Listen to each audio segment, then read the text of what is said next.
తినడం కూడా ఓ పండగే. మొరాకో మరి మాకో? పూర్తి వివరాలకు చదవండి రేపటి సాక్షి దినపత్రిక. ప్రస్తుత క్రికెట్లో బెస్ట్ బ్యాటర్ ఎవరంటే అందరూ టక్కున చెప్పే ఆన్సర్ విరాట్ కోహ్లీ. గత కొన్నేళ్లుగా టన్నుల కొద్దీ పరుగులు చేస్తూ సెంచరీల మీద సెంచరీలు చేస్తూ ఎన్నో రికార్డులను కింగ్ అధిగమించడమే దీనికి కారణం. అయితే టెస్టుల్లో మాత్రం ఇంగ్లాండ్ స్టార్ జో రూట్ హవా నడుస్తోంది. లాంగ్ ఫార్మాట్లలో దిగ్గజాల సరసన నిలిచేందుకు అతను పరుగులు తీస్తున్నాడు. ఒక్కో మైల్ స్టోన్ ను బ్రేక్ చేస్తూ దూసుకుపోతున్నాడు ఇతడు. టెస్టుల్లో కన్సిస్టెంట్ గా రన్స్ చేస్తూ ఎవరికి అందని ఘనతల్ని సాధిస్తున్నాడు. ఇప్పుడు ఏకంగా cricket god Sachin Tendulkar all time record పై కన్నేశాడు. ఇదే గాని సాధిస్తే అద్రిపోతుందన్నమాట. శ్రీలంకతో జరుగుతున్న రెండో టెస్ట్లో హాఫ్ సెంచరీ బాదాడు రూట్. లాంగ్ ఫార్మాట్లో అతనికిది 65వ హాఫ్ సెంచరీ. ఇప్పటికే భారత దిగ్గజం Rahul Dravid, Australia legend Ricky Ponting ను అధిగమించిన రూట్ ఇప్పుడు టాప్ ప్లేస్ పై కన్నేశాడు.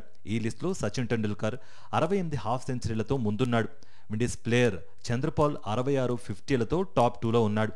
చంద్రపాల్ 280 ఇన్నింగ్స్లలో 66 50లు కొట్టగా 3వ నంబర్లో ఉన్న రూట్ 65 హాఫ్ సెంచరీల ఫీట్ను చేరుకునేందుకు 263 ఇన్నింగ్స్ తీసుకున్నాడు. ఇంకో 1-2 మ్యాచ్లతోనే అతడు మాస్టర్ బ్లాస్టర్ రికార్డును సమం చేసే అవకాశాలు కనిపిస్తున్నాయి.